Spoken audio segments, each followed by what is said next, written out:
सादर नमस्ते। Arya Samaj centre Birmingham West Midland के इस पावन सेंटर में आज दूसरे दिन जो वैदिक कथा है, वेद कथा, वेदों में विज्ञान विषय पर आज उसका दूसरा दिन है। मैं पूज्य आचार्य जी से विनम्र निवेदन करता हूँ कि वो आज की कथा आरंभ करें और हमारे आदरणीय प्रधान जी डॉक्टर नरेंद्र कुमार जी और सभी बोर्ड ऑफ ट्रस्ट के मेंबरों एवं समाज के सभी मेंबरों का मैं हार्दिक स्वागत करता हूँ। धन्यवाद।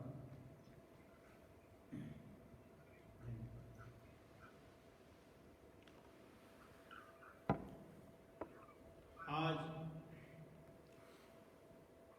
वेद कथा के दूसरे दिन में इस सायंकाल की अमृत वेला में आप सब स्थान से जो जुड़े हुए हैं हमारे साथ, आप सबका हार्दिक स्वागत है।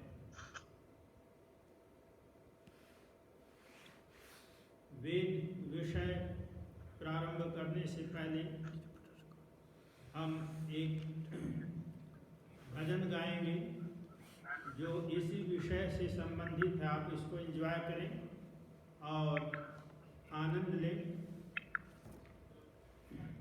आप साथ साथ गुनगुना भी सकते हैं जैसे आपको आवाज मिलती है।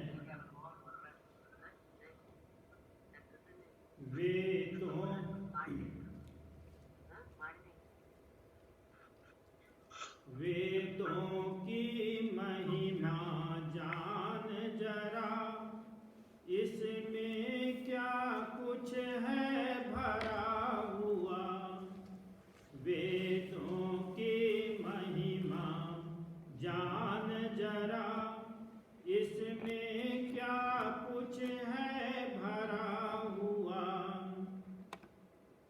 पन्ने पन्ने को पढ़ जाओ, ज्ञान विज्ञान नग जड़ा हुआ।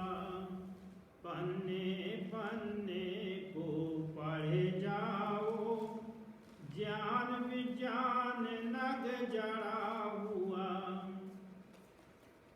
सत्य ज्ञान मुक्ति दाता है, सत्य ज्ञान मुक्ति दाता है। परम सुख पथ ले जाता, परम सुख पथ ले जाता। अज्ञान अंधेरे को मिटा है, सुख प्रकाश से भरा हुआ। अज्ञान अंधेरे को मिटा है, सुख प्रकाश से भरा हुआ। वेदों के महिमा जान जरा, इसमें क्या कुछ है भरा हुआ। वेदों के महिमा जान जरा, इसमें क्या कुछ है भरा हुआ। मित्र वरुण विद्युत अग्नि, मित्र वरुण विद्युत अग्नि। आकाश इंद्र को समझ जरा, आकाश इंद्र को समझ जरा। पृथ्वी अंबर सूर्य लोक में, पृथ्वी अंबर सूर्य लोक जा। नक्षत्र चांद सब भरा हुआ। पृथ्वी अंबर सूर्य लोक जा, नक्षत्र चांद सब भरा हुआ। वेदों की महिमा जान जरा, इसमें क्या कुछ है भरा हुआ। वेदों की महिमा जान जरा, इसमें क्या कुछ है भरा हुआ। वर्षा का विज्ञान समझ जरा, जल प्रकाश संयोग समझ, वर्षा का विज्ञान समझ जरा, जल प्रकाश संयोग समझ, यज्ञ की महिमा जान जरा, शुद्ध पर्यावरण गुण भरा हुआ, यज्ञ की महिमा जान जरा, शुद्ध पर्यावरण गुण भरा हुआ, वेदों की महिमा जान जरा, इसमें क्या कुछ है भरा हुआ, वेदों की महिमा जान जरा, इसमें क्या कुछ है भरा हुआ, पन्ने पन्ने को पढ़ जाओ, ज्ञान विज्ञान नग जड़ा हुआ, पन्ने पन्ने को पढ़ जाओ, ज्ञान विज्ञान नग जड़ा हुआ, गति महागति गुरुत्वाकर्षण, गति महागति गुरुत्वाकर्षण, पदार्थ विद्या बताती है, गति महागति गुरुत्वाकर्षण, पदार्थ विद्या बताती है, उमेश प्रवेश विज्ञान बोध हो, जग कल्याण से भरा हुआ, उमेश प्रवेश विज्ञान बोध हो, जग कल्याण से भरा हुआ, वेदों की महिमा जान जरा, इसमें क्या कुछ है भरा हुआ, वेदों की महिमा जान जरा, इसमें क्या कुछ है भरा हुआ, पन्ने पन्ने को पढ़ जाओ, ज्ञान विज्ञान नग जड़ा हुआ, पन्ने पन्ने को पढ़ जाओ, ज्ञान विज्ञान नग जड़ा हुआ, वेदों की महिमा जान जरा, इसमें क्या कुछ है भरा हुआ।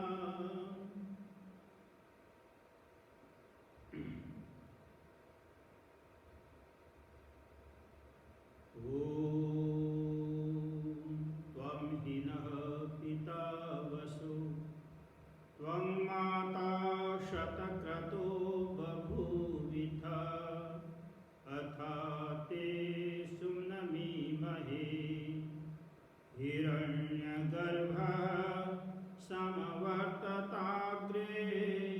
भूतस्य जातः पतिरेक आसीत्, स दाधार पृथिवीं द्यामुते मां, कस्मै देवाय हविषा विधेम, कस्मै देवाय हविषा विधेम, ॐ ॐ ॐ।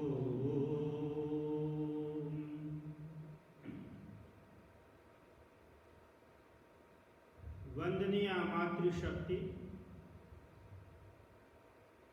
आज इस जूम लिंक से जुड़े हुए अपने अपने घरों में बैठे सभी धर्म प्रेमी सज्जनों, आदर और सम्मान के योग्य डॉक्टर नरेंद्र कुमार प्रधान जी, सभी साथ जुड़े हुए बोर्ड ऑफ ट्रस्ट के सदस्यगण, भाइयों बहनों, प्यारे बच्चों, यहाँ सब जो है बड़े प्रेम से आप इस विचार को सुन रहे हैं और इसमें आप अपना समय और मन मस्तिष्क आप अपना मन और अपना ध्यान यहाँ पर रख रहे हैं। मैं समझता हूँ निश्चित रूप से आपको इस वेद कथा का लाभ मिलेगा। जैसा कि मैंने इस भजन में आपको बताया, वेदों की महिमा हमें जानना है, क्योंकि वेदों की अज्ञानता की वजह से आज सारी दुनिया भटक रही है। वेदों में मूल रूप से जीवन को सुखमय बनाने के लिए सारे सिद्धांत हैं, पूरा ज्ञान है, लेकिन जब हम उसे पढ़ते नहीं हैं और हम कभी कभी इधर उधर की बातें, अज्ञानी लोगों की बातें सुन लेते हैं, तो हम कभी जादू टोना, भूत प्रेत और अनेक प्रकार के आडंबरों से जुड़ करके न केवल हम अपना समय बर्बाद करते हैं, बल्कि अपना धन भी बर्बाद करते हैं और इस प्रकार से हम अपना जीवन भी बर्बाद कर देते हैं। बहुत इस प्रकार की ऐसी घटनाएं होती देखी गई हैं कि अज्ञानतावश किसी के कहने और भटकाव में आकर के, अंधविश्वास में आकर के, superstition, blind faith, mixed knowledge, dark knowledge, so many types of misdirections हमें जब मिलने लगता है और अपनी सोच नहीं है, अपनी समझ नहीं है, ज्ञान नहीं है, तो हम बहुत सहज रूप से लोगों के, अज्ञानियों के चंगुल में फंस जाते हैं। बहुत ही स्पष्ट बात है कि वेदों के अंदर जो हमें ज्ञान दिया गया है आनंद पाने के लिए, आनंदमय जीवन जीने के लिए, सफल और सुखी जीवन जीने के लिए, इसकी दो विधाएं हैं। इसके दो काइंड्स हैं, दो प्रकार हैं। पहला है, उसको हम स्पिरिचुअल कहते हैं। पहला जो ढंग है वो स्पिरिचुअल है। स्पिरिचुअल के द्वारा आपको जानना है कि मैं कौन हूँ,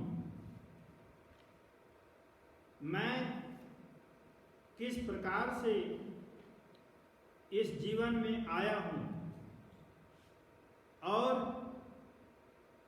मेरा इस जीवन का उद्देश्य क्या है, मुझे कहाँ जाना है, किस प्रकार से हमें किसको मिलना है, किससे क्या मिल करके क्या मिलेगा।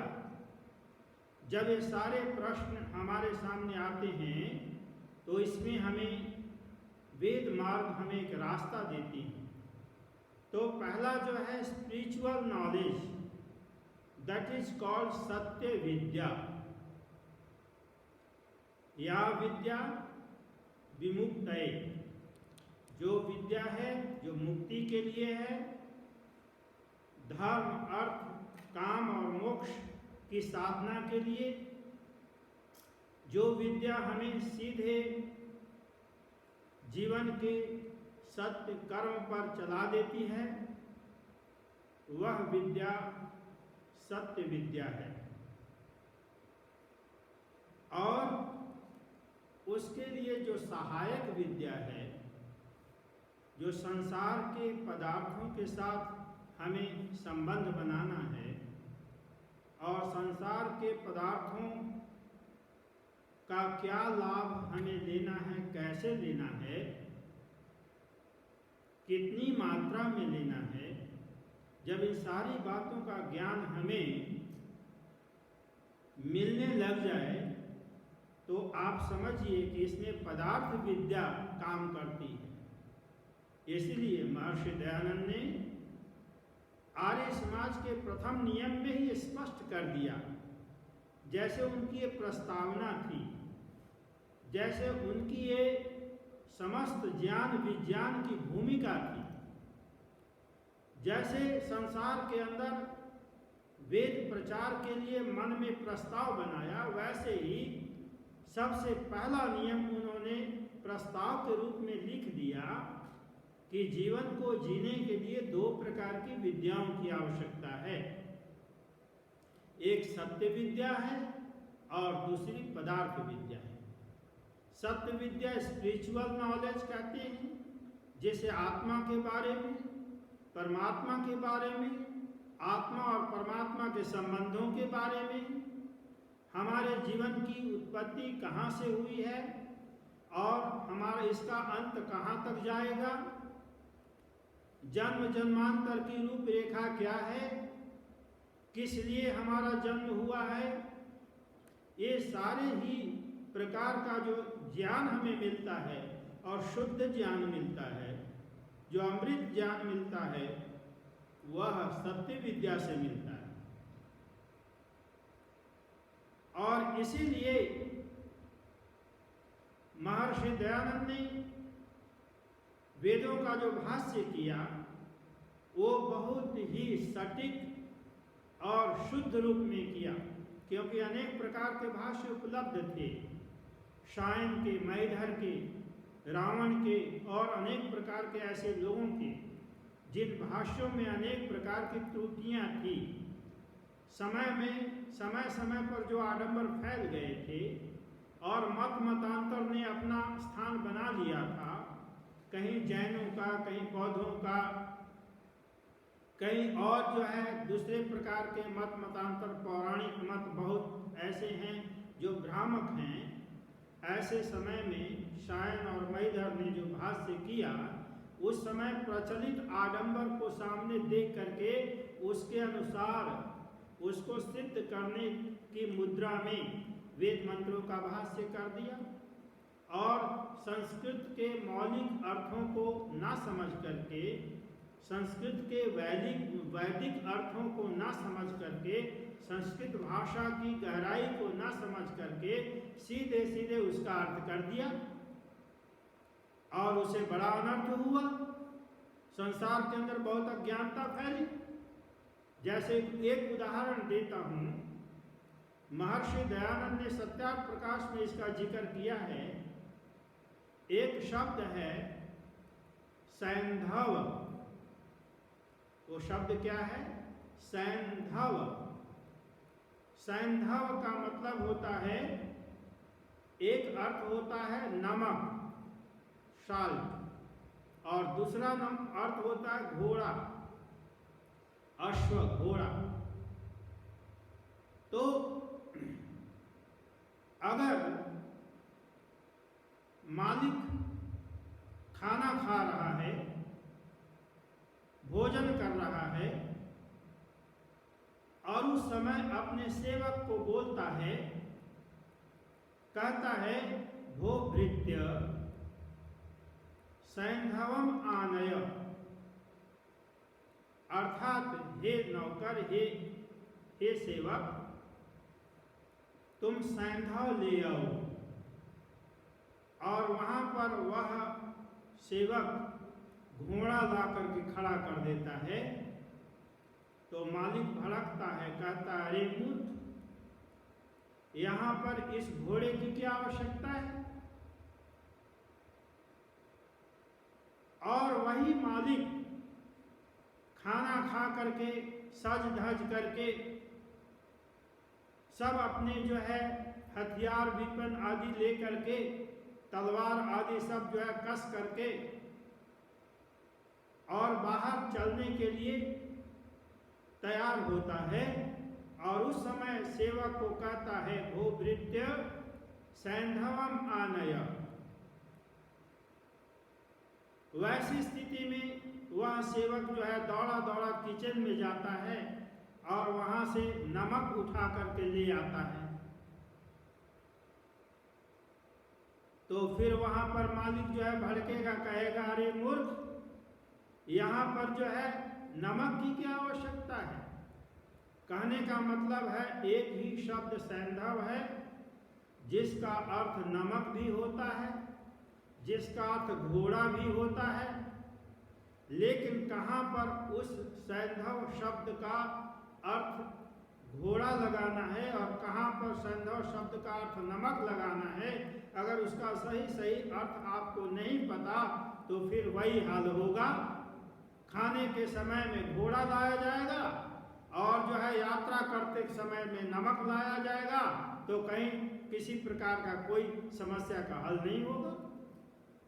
ऐसे ही सायन और मैधर का भाष्य यत्र तत्र बहुत उल्टा सीधा हो गया, क्योंकि वैदिक संस्कृत का ज्ञान न होने से और एक शब्द के अनेक अर्थ पर्यायवाची होने के कारण कहाँ पर उसका संगतिकरण कहते, उसको अब कहते संगतिकरण, सही ढंग से संगतिकरण न लगाने के कारण अर्थ का अनर्थ हो गया।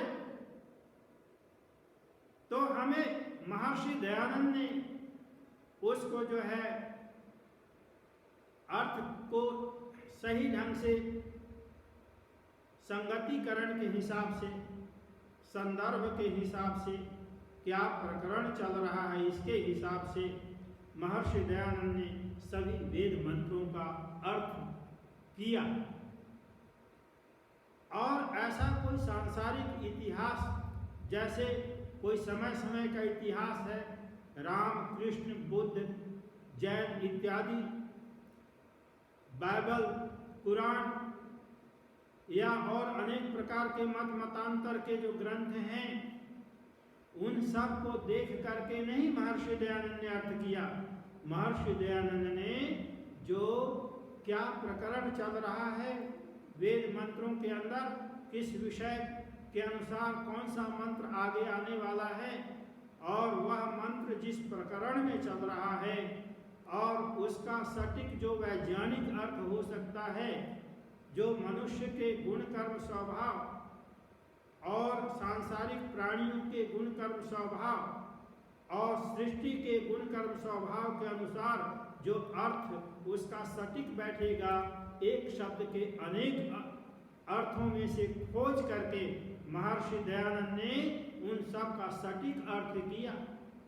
महर्षि दयानंद को कहीं भाष्य करते हुए कोई उलझन आ जाता था तो एकांत में बैठ करके प्रभु का चिंतन करते थे और प्रभु का चिंतन करते करते उन्हें अकस्मात अंदर कोई आभास होता था और फिर जब उनका वो सटीक अर्थ उनके मन मस्तिष्क में आ जाया करता था, फिर जो है अपने भाष्य को आगे बढ़ाते थे। इसको जो है वेदों में कहा है का योगाभ्यास के द्वारा आप सटीक अर्थ चुनने के लिए परम पिता परमात्मा के सानिध्य में बैठ जाइए और उस स्थिति में जो एक विशेष प्रकार का प्रकाश आपके मन मस्तिष्क में आएगा, उस प्रकाश के आलोक में, उस प्रकाश के जो है उसके संदर्भ में, उसकी लाइट में आप जो है जब ज्ञान की किरण फूटेगी तब सही अर्थ आप वहाँ देने में सक्षम हो पाएंगे। महर्षि दयानंद ने इसको जो है अपनाया। तो वेदों के अंदर पदार्थ विद्या अर्थात साइंसेस तमाम प्रकार से भरा हुआ है, क्योंकि परमात्मा ने जो सृष्टि बनाई वो सृष्टि के जितने भी अवयव हैं, चाहे वो अग्नि है, चाहे वो जल है, चाहे वो आकाश है, चाहे वायु है या पृथ्वी है, फिर इनसे जुड़े हुए चाहे वो सूर्य है, चाहे चंद्रमा है, चाहे नक्षत्र तारे आदि हैं,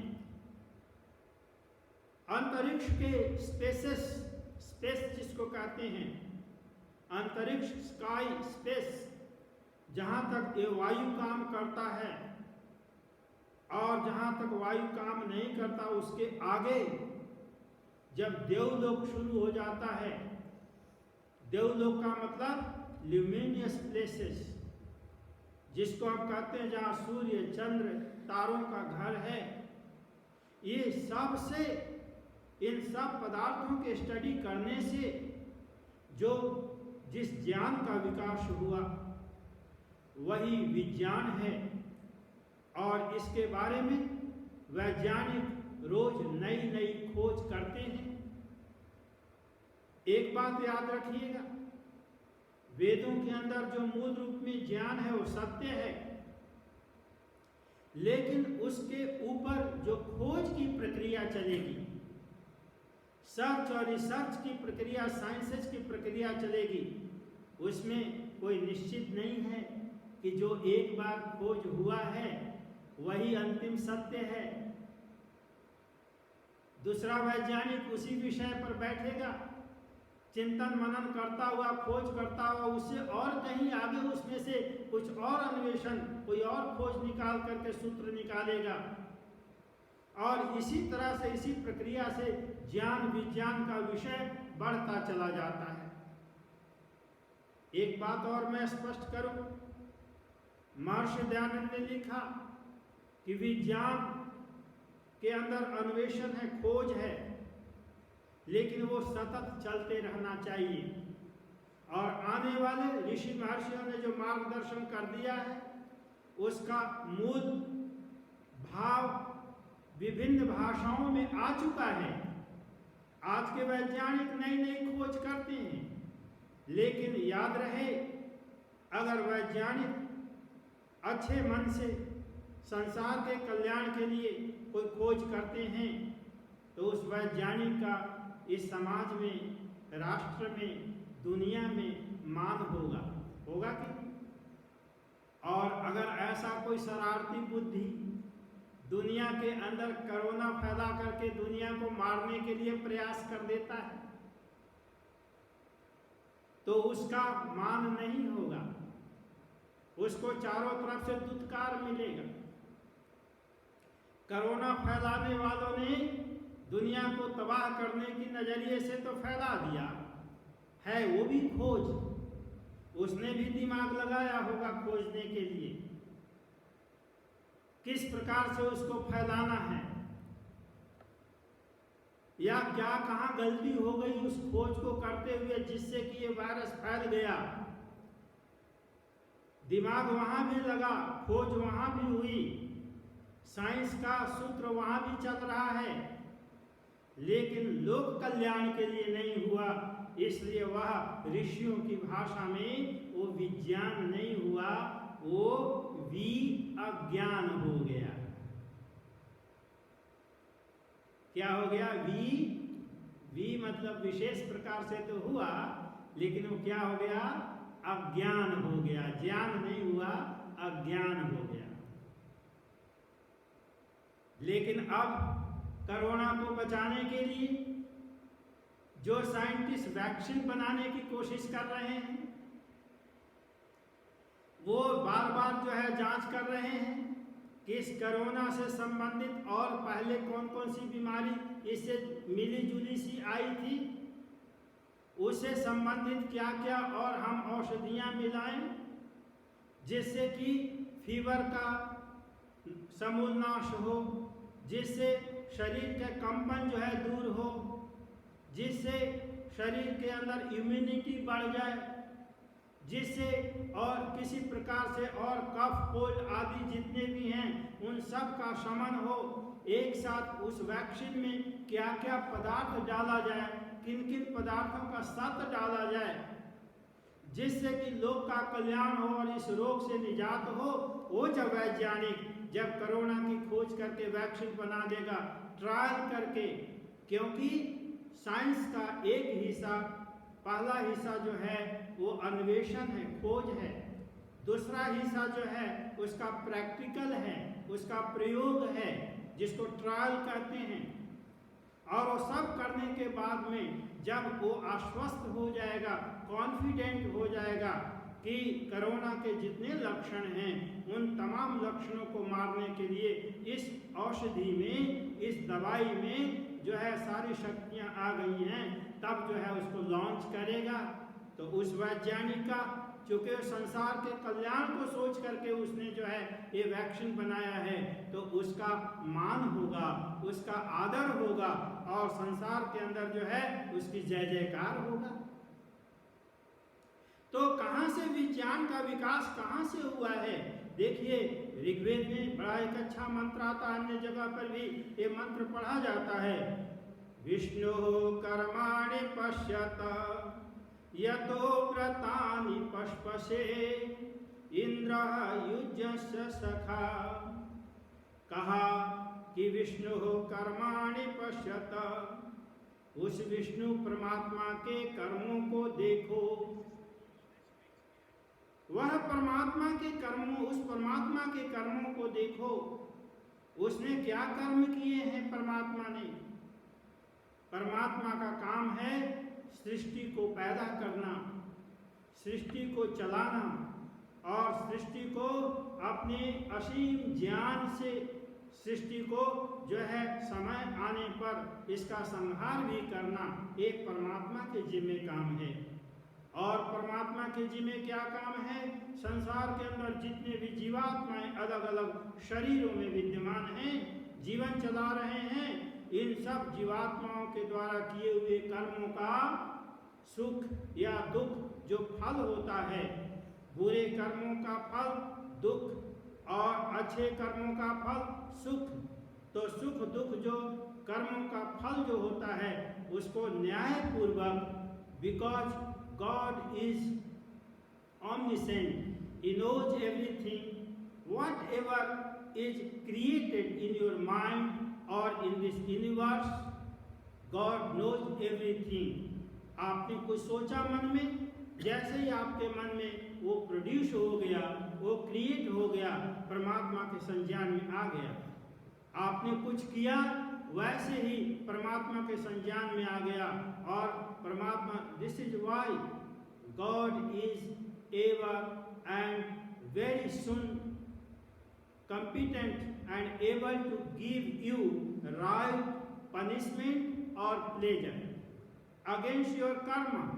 If you commit any wrong, you will be part of misery. If you do any good things, if you have created good deeds through your life, you will be part of pleasure, grace of God. So ये सब system है। तो सृष्टि के माध्यम से जो सृष्टि है, जो सृष्टि विज्ञान है, जो क्रिएशन, साइंस ऑफ क्रिएशन जो है, उसका एक एक पदार्थ की स्थिति अपने आप में फिजिक्स है। फिजिक्स क्या है? फिजिक्स क्या होता है? मान लो कि जो है एक ग्लास है, एक ग्लास है, इस ग्लास को हमने यहाँ रख दिया। What is the physics of this glass? एक कितना लंबा है, एक कितना मोटा है, इसमें कितना भार है, इसके अंदर यहाँ जो और कुछ खुला हुआ है तो कितना वॉल्यूम में छेक रहा है। ये सारा का सारा जो स्टडी है इसको हम फिजिक्स कहते हैं। लेकिन एक ग्लास जो शीशे से बना है, इस शीशे को बनने में क्या क्या अवयव लगे हैं, एलिमेंट्स लगे हैं, उसके एलिमेंट्स को आपस में जोड़कर क्या रिएक्शंस हुआ है जिसके द्वारा यह शीशा बन गया है। तो जो रिएक्शन है, reactionary position of the things is chemistry. यही दुनिया के अंदर हो रहा है। अग्नि सोमात्मकम जगत, इस विज्ञान को समझने की कोशिश कीजिए। अग्नि सोमात्मकम जगत, this whole world, this whole universe is combination of agni and water. अग्नि का मतलब क्या होता है? अग्नि कई तरह से वेदों में प्रयोग हुआ। अग्नि से हीट, अग्नि जो है, अग्नि से हीट मिलता है। अग्नि का फिजिक्स क्या है? अग्नि का तासीर क्या है? अग्नि का तासीर है, उसे हीट मिलता है, heat. If you read about heat in physics, you will know about all these things. What is the source of heat? What is the root source of heat? Then you will find Agni is the root source of heat, fire. और अग्नि का root source क्या है? अग्नि का root source है सूर्य। ये जो सूर्य है, सन, कितना तेज है सूर्य के अंदर। वो अपने तेज से दुनिया के पर्यावरण को भी शुद्ध करता है और दुनिया के अंधेरे को भी दूर करता है, और दुनिया के अंदर जितने भी प्राणी हैं उन सब प्राणियों को अपने हिसाब से ऐसा प्रकाश देता है कि संसार के समस्त प्राणियों को जीवन मिलता है। तो ये सूर्य किसने बनाया है? सूर्य जो है, ये सूर्य परमपिता परमात्मा ने बनाया है। जब सृष्टि का विकास किया प्रकृति से, तो प्रकृति सत्व रज तमसाम साम्य अवस्था प्रकृति। प्रकृति का मतलब होता है सत्व रज तम की साम्य अवस्था। साम्य अवस्था क्या है? इक्वल रेशियो ऑफ सत्व, तम एंड रज। ये तीनों गुणों की साम्य अवस्था इक्वल रेशियो होते हो जाता है तो वो प्रकृति कहलाती है। और डिफरेंट रेशियो ऑफ सत्व रज एंड तम जब ऐसा हो जाता है तो सृष्टि क्रिएशन कहलाती है। And you can understand in physics electron, proton and neutron, electron, proton and neutron, ये जो तीनों चीजें हैं ये फिजिक्स के अणु परमाणु के अहम हिस्से हैं। एनर्जी के रूप में अगर आप समझने की कोशिश करें, क्योंकि energy is the main part of physics, तो एनर्जी जो है उसका जो अणु परमाणु के रूप में जब वो टूटता है, जब अंतिम कण में आता है तो इलेक्ट्रॉन, प्रोटॉन और न्यूट्रॉन के रूप में आता है। और ऋषि महर्षियों ने इसको सत्व रज एंड तम कहा। तो सत्व रज तम का जब विपरीत रूप होता है तो इससे जो है क्रिएशन शुरू हो जाता है। और क्रिएशन शुरू होने से पहले इस प्रकृति के साथ परमपिता परमात्मा जो ऑमनीसेंट है, ऑमनी प्रेजेंट है एंड ऑमनीपोटेंट है, जो सुपर कॉन्शियस है, वो इच्छन करता है। इच्छन का मतलब उसके अंदर इस प्रकार की इच्छन शक्ति पैदा होती है कि वो जो है संसार को पैदा करे। और संसार को इसलिए पैदा करे कि जितने भी जीवात्माएं हैं वो सब जीवात्माएं परमपिता परमात्मा के अधीन रह करके जन्म जन्मांतर का जीवन जीना होता है उन्हें। इसलिए जो है वो परमात्मा अपनी ड्यूटी समझ करके इच्छन करते हैं और सृष्टि का निर्माण करते हैं। तो इस तरह से जो है 5-7 मिनट के अंदर हम आपको बताएंगे अग्नि सोमात्मकम जगत। अग्नि का सोर्स जो है वो सूर्य है।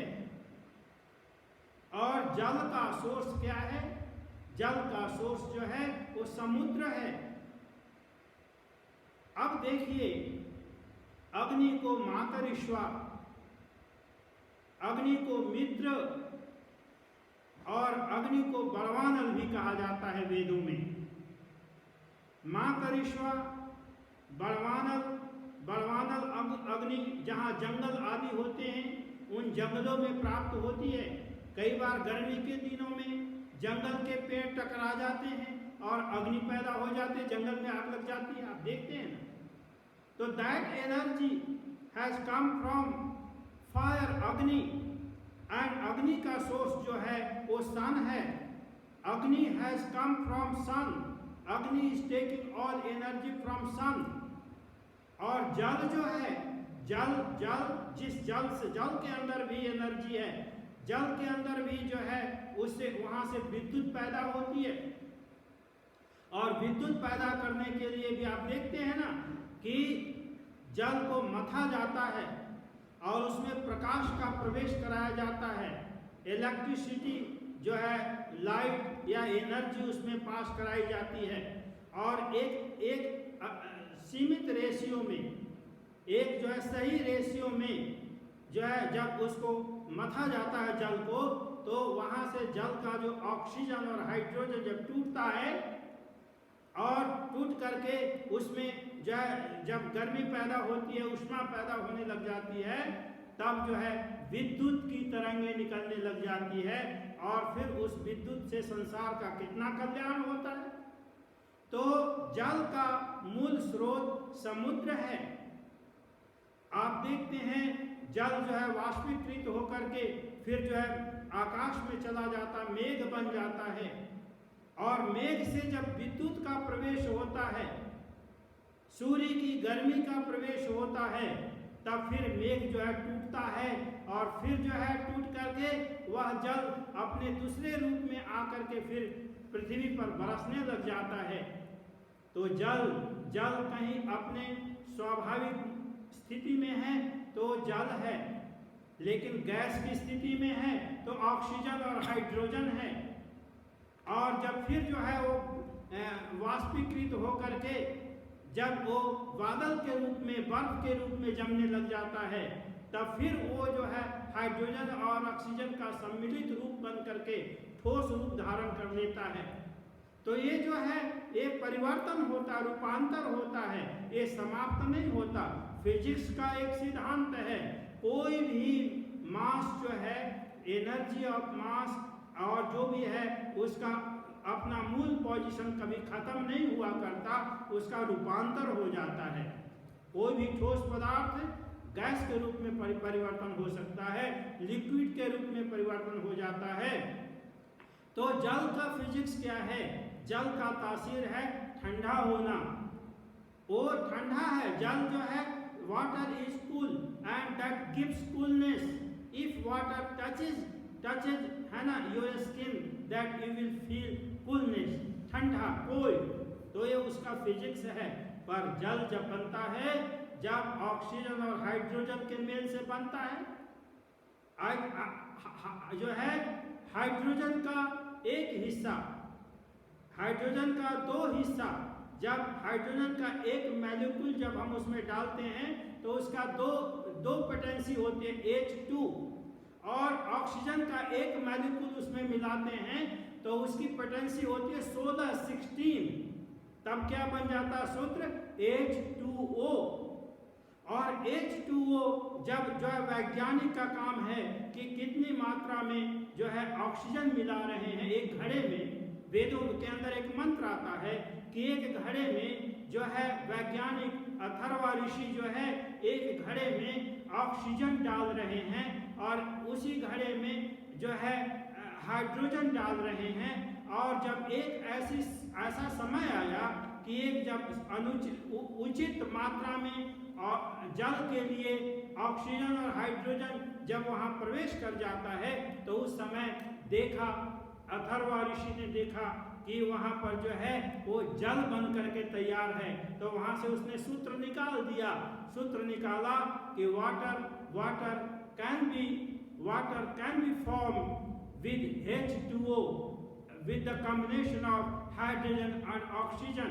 You have to take one molecule of hydrogen that represents 2 H2, and you have to take one molecule of oxygen that is the potency of 16.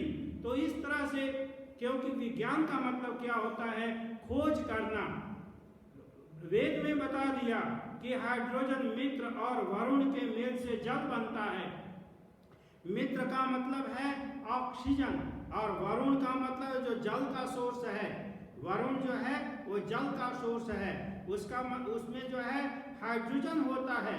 इसलिए आपने पढ़ा होगा वरुण देवता प्रसन्न हो गए हैं तो जल की वर्षा हो रही है ना। और बड़वानल जो है बिगड़ गया है तो जंगल में आग लग गई है। तो बड़वानल से जो है ऑक्सीजन है, लेकिन वो अग्नि का सोर्स से आया है। और वरुण जो है वो हाइड्रोजन वहाँ उस सोर्स से आया, वो जल के सोर्स से आया है। तो इस प्रकार से जल का निर्माण होता है। तो विज्ञान के अंदर अग्नि सोमात्मकम जगत कहा, एक पूरा whole universe is form with combination of agni and jal. और इसी अग्नि और जल के आधार पर जो है हम पूरी एनर्जी को फाइंड करते हैं, पूरी शक्ति को फाइंड करते हैं। आपने देखा है ना, कहीं पर जल, इस एनर्जी का एक नाम है अश्वशक्ति। वेदों में आया है, दो शब्द आते हैं, एक है, इसको खत्म करके मैं अपनी वाणी को विराम देता हूँ। एक शब्द है अश्वशक्ति, अश्वष्टि है ना। अश्वष्टि का मतलब है अश्विष्टि, अश्विष्टि का मतलब है कि अश्वशक्ति, अश्व मतलब घोड़ा है ना। तो घोड़े की शक्ति एनर्जी के साथ जोड़ी जाती है। जैसे आपने सुना होगा एच है ना, इतने जैसे 100 एच 100 हॉर्स पावर, और फिर कभी कहीं सुना होगा 1000 हॉर्स पावर। जब किसी भी लाइट की कैपेसिटी जब नापनी होती है तो 100 हॉर्स पावर और 1000 हॉर्स पावर, कहीं शतिन जो है शतिन और कहीं सहस्रिन, इस प्रकार से शब्द वेदों में प्रयोग किए गए हैं। तो और एक शब्द है गविष्टि। गविष्टि का मतलब होता है सूर्य का प्रकाश, गौ इष्टि। तो गौ जो होता है, यहाँ पर गौ सूर्य की किरण को कहा गया है। अब देखिए यहाँ भी महर्षि दयान की विचित्रता देखिए। गौ का मतलब एक गाय है, एक गाय काऊ, और यहाँ गौ का मतलब, यहाँ एक गौ का एक अर्थ इंद्रियां हैं। ये जो इंद्रियां, senses, you have all senses, cognitive senses, ये भी गौ का मतलब होता है। और गौ का एक अर्थ है सूर्य की किरण। तो जहाँ पर जो है सूर्य की किरण का अर्थ लिया जाना है, वहाँ पर जब आप अर्थ लेंगे, एनर्जी की जहाँ बात आ रही है, हॉर्स पावर की जहाँ बात आ रही है, तो वहाँ पर जो है सूर्य की किरण लिया जाएगा अर्थ। तो समय हो चला है, इन्हीं शब्दों के साथ इस विषय को फिर मैं आगे बढ़ाऊंगा और इस ज्ञान विज्ञान के साथ जो है आपके साथ 11 तारीख तक रूबरू होता रहूंगा। आशा है आप कुछ समझ पाए होंगे, और मैं काफ़ी कोशिश कर रहा हूँ कि आपके लेवल पे और आपकी सोच के अनुसार मैं उस विषय को हल्का करके समझा सकूं। तो with this efforts I hope up to 11th of August you will be joining with me and I will be with you. Hopefully we all together will understand the science in Vedas more and more. Thank you very much.